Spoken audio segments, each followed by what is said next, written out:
नमस्कार, बहुत बहुत स्वागत है आपका डीआरएस इनसाइट्स के आज के स्पेशल प्रोग्राम में।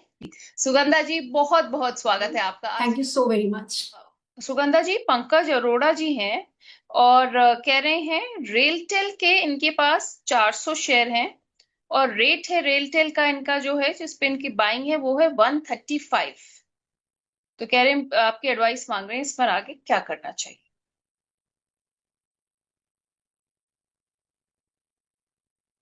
रेलटेल में नेहा जी इस हफ्ते ही अगर हम देखें तो ऑलमोस्ट 17% तक के गेन्स देखने को मिले हैं। एक स्ट्रॉन्ग रिबाउंड देखने को मिल रहा है and this is likely to continue because volumes भी देखें तो बैक कर रही है इस अपसर्ज को। I am expecting this stock to test levels of around 435 to 440 very soon. In fact it can be seen in a period of around 2 months itself. So बने रह सकते हैं। नेहा जी मैं दोबारा से बाइंग लेवल पूछना चाहूंगी।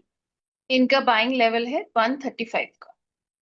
सो बहुत अच्छे लेवल्स पर आपने एंट्री की हुई है। आप अपने प्रॉफिट्स को बन आई थिंक आपके प्रॉफिट्स और बढ़ सकते हैं। इसमें अगर हम देखें तो डाउनवर्ड स्लोपिंग ट्रेंड चैनल का ब्रेकआउट हो रहा है on weekly charts which is a promising technical setup. Hold रखे 440 तक के लेवल्स नियर टर्म में देखने को मिल सकते हैं। और अगर मैं स्लाइटली 1 से 1.5 साल के होराइजन की बात करूं, सिंस आप लॉन्ग टर्म इन्वेस्टर है, इट्स क्वाइट विजिबल जिस लेवल पे आपने बाइंग की हुई है। आपको 520 तक के लेवल्स भी देखने को मिल सकते हैं। 520 से ऊपर मुझे अभी ये स्टॉक जाते हुए नजर नहीं आ रहा है। बेटर रहेगा वहां पर आप अपना प्रॉफिट बुक करें। ऑलराइट, सब कह रही हैं नियर फ्यूचर में 440 के लेवल्स देखने को मिल सकते हैं, 520 on a little longer term, and that will be good position to book profit. Pankaj ji, ma'am, जैसे कि हमने अभी बात करी रेलटेल की, so what about the railway sector, how is that looking? So yes Neha ji, railway sector in fact we have been maintaining to our clients also कि railway sector यहाँ से काफी प्रॉमिसिंग नजर आ रहा है। जिस तरीके से अभी पिछले कुछ दिनों में हमने डिफेंस स्टॉक में तेजी आते हुए देखी है, मेरा ऐसा मानना है कि the next sector which is likely to outperform markets is going to be railway stocks. So यहाँ पर काफी नजर की जा सकती है। इसमें अगर मैं अपनी फेवरेट पिक की बात करूँ तो मुझे टीटागढ़ रेल सिस्टम्स काफी स्ट्रॉन्ग नजर आ रहा है। We have recommended this to our clients also and इस पे आप जरूर नजर रख सकते हैं। आप सेल्फ स्टडी भी कर सकते हैं, but in terms of my personal view यहाँ पर एक अच्छी स्ट्रॉन्ग बेस बिल्डिंग हुई है। इस स्टॉक ने काफी करेक्शन फेस की है in the recent times. Last year मई के आसपास इस स्टॉक ने अपना पीक लगाया और वहां से एक डाउनवर्ड स्पाइरल में चला गया। अब इस स्टॉक में एक रिबाउंड देखने को मिल रहा है with strong base formation at levels of around 645 to 650 levels. And यहाँ से मुझे लग रहा है स्टॉक में एक अच्छी अपटिक देखने को मिल सकती है। And this stock can target levels of around 1200 as well from a medium to slightly longer term perspective. इसमें आप 620 का स्टॉप लॉस लेके इस स्टॉक में बाइंग भी कर सकते हैं। आपको हायर साइड में 1200 फर्स्ट एंड देन 1350 तक के लेवल्स भी स्लाइटली लॉन्गर टर्म अगर आप रखते हैं वो लेवल्स भी देखने को मिल सकते हैं। राइट मैम, तो आपने कहा टीटागढ़ रेलवे सेक्टर में से एक अच्छा शेयर रहेगा, एंड आप इसमें 1200 के लेवल देखते हैं हायर साइड पे, एंड लॉन्ग टर्म फ्यूचर में 1350 के, and you have also suggested a stop loss of 620 जो कि लगा लेना चाहिए लोग। मैं साथ में नेहा जी ये भी मेंशन करना चाहूंगी, करंट लेवल्स पर बाइंग ना करें बिकॉज इस स्टॉक में ऑलरेडी इस हफ्ते देखें तो बहुत स्ट्रॉन्ग गेन्स आ चुके हैं। थोड़ा सा कूल ऑफ होने की वेट करें।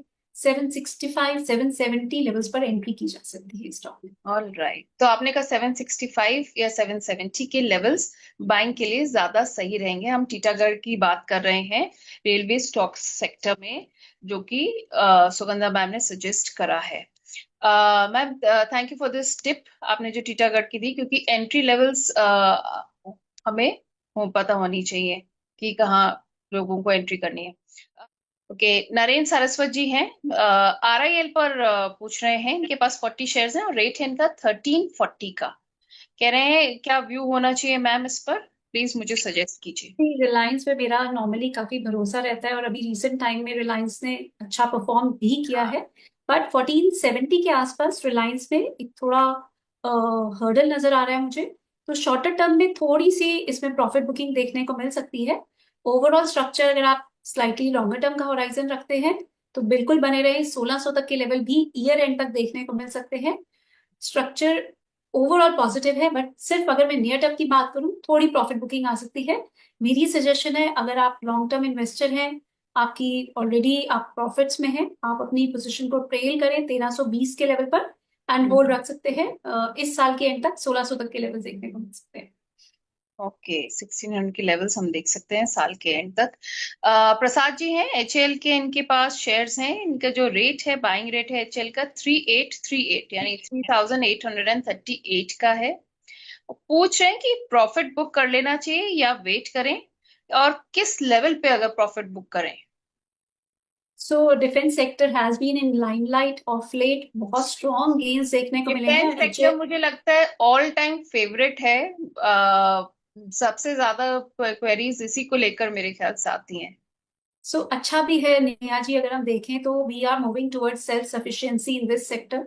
अभी तक इंडिया लार्जली डिफेंस इक्विपमेंट्स को इंपोर्ट करती रही है, हाँ। But make in India initiative में डिफेंस इक्विपमेंट्स की तरफ काफी ज्यादा फोकस है। वी वांट कि हम अपने डिफेंस इक्विपमेंट्स को इंडिया में ही बनाएं। और जिस तरीके से अभी इंडिया और पाकिस्तान में टेंशंस बढ़ी, उसके बाद से डिफेंस सेक्टर पे फोकस और भी ज्यादा बढ़ गया है।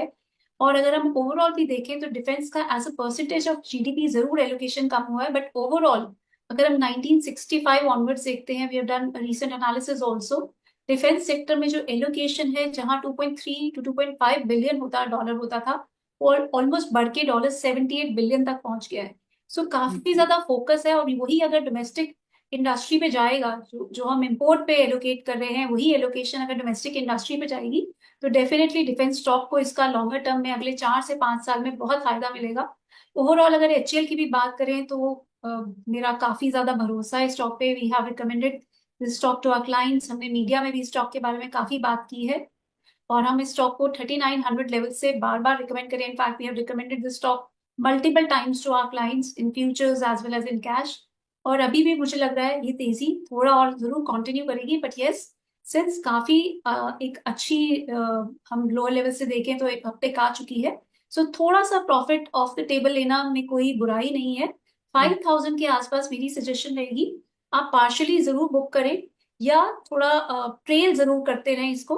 4350 के लेवल पर इस स्टॉक को ट्रेल करें एंड होल्ड रख सकते हैं। फर्स्ट लेवल सी 5000 रहेंगे, 5000 के ऊपर अगर ये स्टॉक सस्टेन करता है, देन 5200 एंड 5600 अगले साल तक के लिए आपको ये लेवल्स देखने को मिल सकते हैं। बट नियर टर्म की बात करूं तो 5000 पे थोड़ा रेजिस्टेंस रहेगा, वहां पर सजेशन है थोड़ा पार्शियल बुक करें। ऑलराइट। दो और स्टॉक्स हैं, बीईएल और बीडीएल, इनको लेके गोविंद काबरा जी पूछ रहे हैं कि इन पर टारगेट क्या होना चाहिए, इन दोनों का। तो डिपेंड बीईएल में कंपनी है। हाँ जी, रिसेंटली अभी ब्रेकआउट हुआ है, एक सिग्निफिकेंट अपटेक देखने को मिला है। 340 का एक क्रूशियल लेवल था, उसको भी इसने ब्रेक किया है, just closed above that level. So this stock is poised for further gains as well. मुझे स्टॉक 420 तक के लेवल तक भी हिट करता हुआ नजर आ रहा है, but then that will take some time. Volatility बनी रहेगी, एंड जिस तरीके से टेंशन अभी भी, मुझे लगता है जो सीज फायर है दैट इज स्लाइटली फ्रेजाइल, जिस तरीके से सीज फायर होने के बाद भी बॉर्डर पे इनकाउंटर्स हुए हैं, सो ये स्टॉक्स थोड़ा फोकस में ही रहेंगे। ओके। मैम बीएल का आपने बता दिया, बीडीएल का हम क्या कर सकते हैं।